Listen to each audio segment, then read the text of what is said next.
12 heures mu taxaw wax mu ne. RTS du moins mu ne carrément lan la wax di sax dafa ni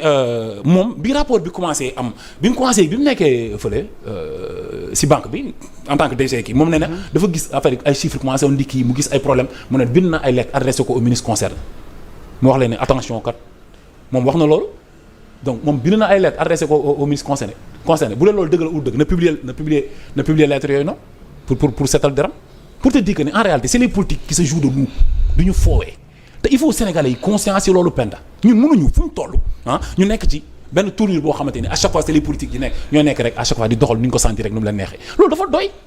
dafa jeex il faut ñu dimbali Sénégalais yi léegi nag man li ma wax ci régime bi fi nekk nii dama la wax chaque fois dama koy expliquer man en réalité jàngat bi ma am ci ñoom mooy dañoo tële mooy mënuñu. léegi fi nga taxaw nag ki tële boobu. ñi nekk APR. bi ñu defee conférence de presse ñoom dañ ni. état bi tey jii publication wu rapport bi parce que rapport yàgg na fi am. mais tolli bi rapport bi am ni musta am. donc nee nañ ñoom yëf yi dem dañ ko médiatiser dugal ci politique parce que dañoo bëgg rek saltel li nga xamante ni moo di seen der ba pare justifier seen échec. parce que daal ñoom ni ñu ko jàppee moo di état bi dañoo tële léegi lu ñu bëgg mooy tey jii ëllëg bu ñu fi defulee grand chose ñu ne waa c'est parce que ñoom li ñu fi jot a def moo tax dañ ko bëgg justifier daal li nga xamante ni. non Penda xam nga loolu xam nga tey man waxoon naa la ko fii xam nga ne yaa ngi rappelé man ne la ñii ngan di erreur lañ def Sénégalais bi ñu nangulee parti bi au pouvoir ay Ousmane Sonko ak Diomaye yi ñëwuñu génnuñu au conseil de la magistrature defuñu ay réformes ci début bi ca njëlbeen ba bàyyi justice mu indépendante defuñu ay rupture ca njëlbeen ba xam nga fexe pouvoir président yi bari ñu dindi ko defuñu li ñu ko promettroon Sénégalais yi ci njëlbeen ba defuñu ko ma ne loolu Sénégalais yi def nañ erreur accepté nañ la loo xam loolu mooy problème bi nga xam ni mooy max bu nëb bi lekk bant bi te da ngay toog ci bantu kese da nga ci teg sa loxo rek mu daanu depuis début bi moo tax lépp lu ñu teg ñoom l'opposition day génn ñeneen dañuy génn doo xam dañuy défendre seen bopp ils vont utiliser ce manque de respect boobu ñu am si manque de respecter seen promesse boobu noonu la nga amu si loolu daane voilà c'est politique dañ naan dañ ko politiser amul lenn luy génn fii loo xam dañ ko parce que après tout après le rapport et tout après fan lay mujj ta procureur lay mujj de kan mooy patron procureur après ci justice bi la jëm de. waaw parce que kan moo gère justice bi. le ministre de la justice annoncé na ay poursuites. merci ces poursuites là ils vont dire que ni voilà léegi comme li ma la waxoon rek ci affaire Farba Ngom bi laa lay mais man lu ma jaaxal mooy kan la ñuy poursuivre su fekkee ni ci rapport bi waxuñu ci clairement kan ak kan moo def. mais dégguñu ci ay tour léegi xam nga ñoom tamit bi ñu defee sortie face à la presse. waxuñu ba tey ay tour donte ni le PM Ousmane Sonko moo dafa tuddoon ay tour. moom laa la wax léegi nag lu tax ñu bëgg ñoom taxaw ci rapport bi bëgg ci sëgg concentré aussi mooy parce que ay cuuna lañ réew ay sàppe la da nga am ñoo xam dañuy gérer lii nga kii gérer lii mais état la mu bëgg sëgg ci benn rapport rek xam nga cuuneeg yaafus ak doonu bu yambar weesuwul nga ñëw taxaw ne man amu benn marge de manœuvre benn ñu jox lu toll ni réew nga ne amu benn marge de manœuvre premier ministre bi ñëw waxaat même chose ne moom ne réew mi fekk nañ ko foo xamante ni bu ngeen xamoon fi ñu ko fekk à chaque fois di pleurnicher ne li ñu fi fekk maanaam daal amuñu fenn fu ñu mën a jafandu ñun pour doxal réew mi. moo tax président assemblée nationale ñëw encore. daanaka xaaral ma président assemblée nationale ñëw moom ne dañ fay fekk matt mu tooy xaw ma lan léegi kër moom boo koy kii matt yow kii ñii ku ñuy yàpp matt mu tooy boo ko fekkee doo dem taxaniwaat yow. kon Karim yow da ngay rejoindre les propos de Badara Gadiaga bi wax ni ñoom bañ fi toogee ba te li ñu nekk def rek mooy tiital askan bi. mais loolu wax naa la ko te dañoo waroon dalal xel yi da ngay fàttali mais wax naa la ko fii benn jour xam nga demal Rwanda génocide Rwanda bi ñaata at la def na presque 10 ans su ma juumul ëpp na ko wala yooyu su ma damay bañ a juum quoi génocide bi c'est Rwanda dañoo xeex yu méttee ñaata nit ñoo fa dee laa bëggoon wax mais plus de millions et des millions de Rwandais ñoo si dee Paul Kagame bi mu ñëwee toog ci pouvoir bi lu mu wax dafa leen am marge de manœuvre kooku lan la fekk ay fekk fa sax ay nit bokk fekk fa sax maanaam dafa fekkul dara moom ay nit yu doon rayante affaire ethnicité la fekk rayante bu mel Paul Kagame dafa ñëw nekk leader ñëw taxaw ne ay ci Rwanda jug leen ñu ànd dem ok ñu dem ci Côte d'Ivoire bii nii Côte d'Ivoire Alassane Ouattara fekkul Côte d'Ivoire kii xeex guerre civile nekk ñu woon ci guerre civile ñoom ak Ouattara ak bëgg-bëgg yooyu dëkk bi yàqu ñu dem ba dugal ko ci affaire religion di reyante chrétien musulman reyante bu metti Côte d'Ivoire moom bi mu jëlee dëkk bi lu mu wax dafa ñëw ne amatu benn yaakaar ay waaye dëkk bi am comme yi ñu Diomaye ak kii di def nii ak Sonko di def nii daf ko def dafa ñëw taxaw jël dëkk bi ne ay ci jug la ñuy taxaw ñu liggéey état dañuy ñëw l'état c'est tout le monde le gouvernement mooy ñi état bi tànn ñun toi et moi ñun l'état ñu tànn leen ñoom jox leen réew mi pour seen programme yi ñu indi woon pour dérouler ce pays là dëkk yi en réalité doo fa fekk dara da ngay ñëw ñu jox la terrain nu yow label nga yor nga jël sa label nga jaay ko nga dem nga uti ay fonds d'autant plus que ñoom ñoo taxawoon ne Sénégal soxlawuñu ay prêt bancaire soxlawuñu benn partenaire li ñu soxla xam nga lan la mooy sénégalais yi jug ñu ànd ci biir Sénégal fii am nga pétrole am nga gaz am nga zircon d'autant plus que yow Macky Sall amuloon yooyu ñëpp xam nañu ñoom wax nañ ko Sarr bu ki dem lañ commencé kii produit ci affaire pétrole yëg nga lool waaye léegi yow loolu nag nga ko mën a amee ba pare yow nga ne da ngay wàññi ay salaire yow nga ni yow déjà amoo benn marge de manœuvre c'est-à-dire ñi on les a tout donné ba pare. mais wàññi salaire yi ci redressement financier bi lañ ko dugal. waaw xam nga wàññi. ndaxte état c'est-à-dire yow fi nga leen di xaar. foofu lañ bëgg ñëw. am na nu ñu fekkee réew mi bëgg nañ jubbanti bëgg nañ jubbanti en tout cas réew mi ci pante bu mu nekk moo tax ñu fas yéene jël yenn décisions yi wax nañ tamit ñenn ñi dañoo war a tamit serrer la ceinture. xam nga man waxoon naa la ko fii xam nga yaa ngi fàttaliku wax naa ko fii keroog maa ngi ko doon wax dama ne leen ñoom bi ñuy ñëw xam nañ Sénégal ne mu yàqoo yaakaar naa ni jugewuñu xoola ñoom jugewuñu planète Mars quoi ñëw fi. Ils étaient des Sénégalais ils étaient des fonctionnaires sénégalais ils étaient dans l'administration ba pare nekk ay agent impôt et domaine xam lu xew ci dëkk bi dofuñu duñu ay dof xam nañ li xewoon ci dëkk bi quoi donc ñoom kon bu ñu ñëwee dem ba si biir ñu bëgg ñu gëmloo ko noo dëkk bi ni mu mel am na loo xam ne xamoon nañ ko si quoi dama lay wax rek léegi nag ñoom comment se fait que ñu war a mën a ñëw ñoom ne amuñu benn c'est-à-dire mënuñu dara ci dëkk bi quoi mënuñu dara ci dëkk bi ba pare après ñu ne wàññi salaire yi xam nga lan la ministre bi Amine Lo waxoon dafa daw génn de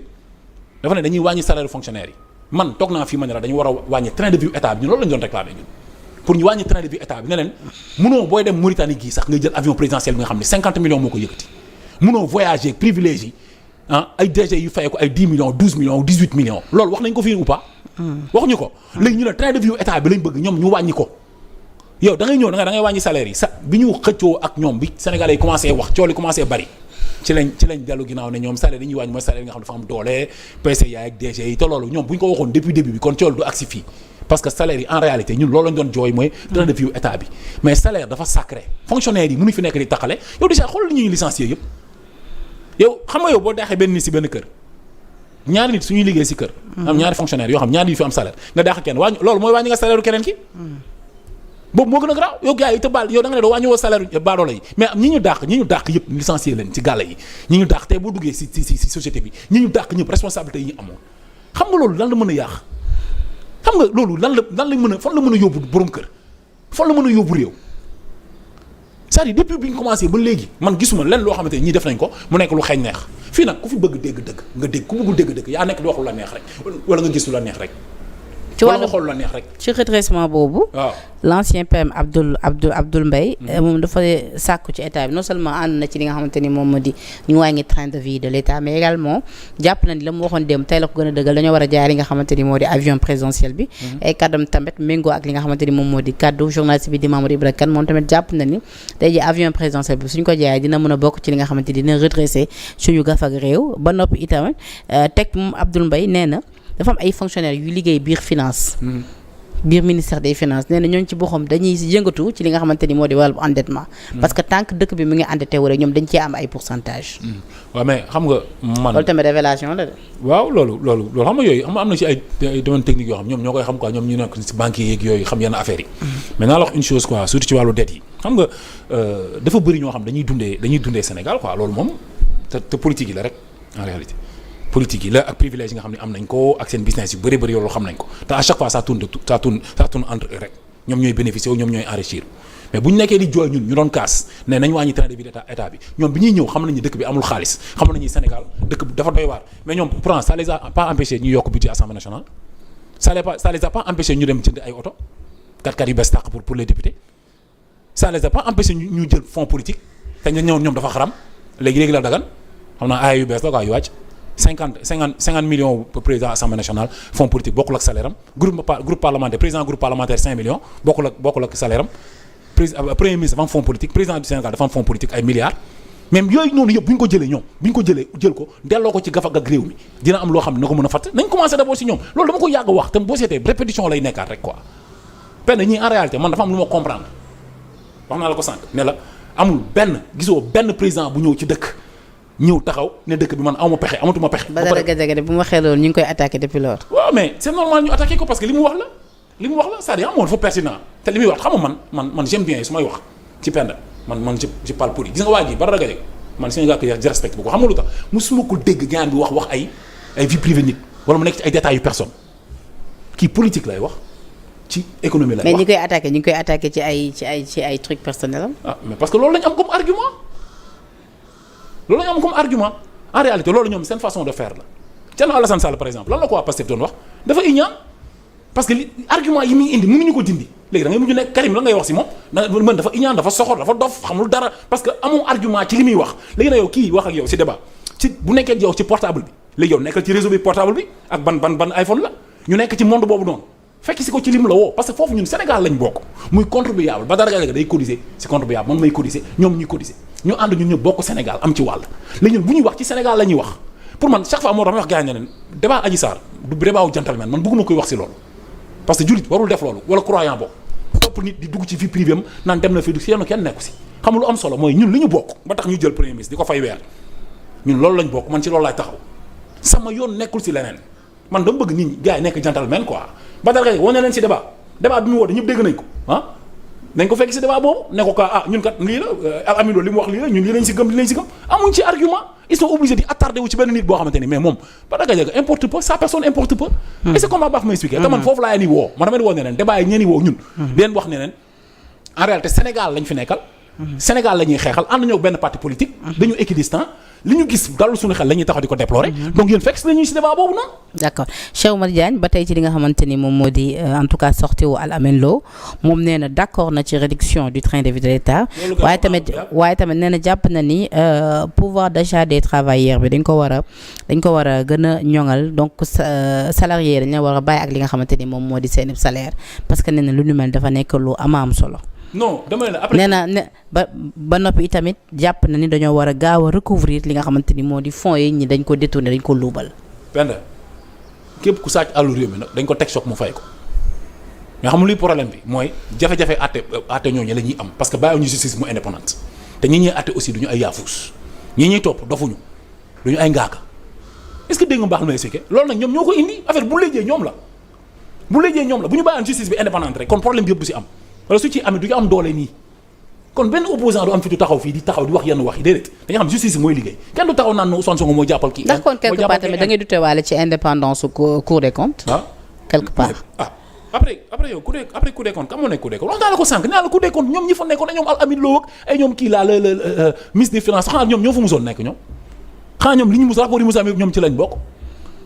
c'est-à-dire yooyu laa la donc c'est-à-dire depuis début bi li ma doon jooy ca début bi ba tey moo ñu fekk si waat mooy lan dama ne leen fekk def leen ay réformes ngeen woo Sénégalais yi ñu toog ñu ëttiyatoo dëkk bi ñu def ay réformes changer lépp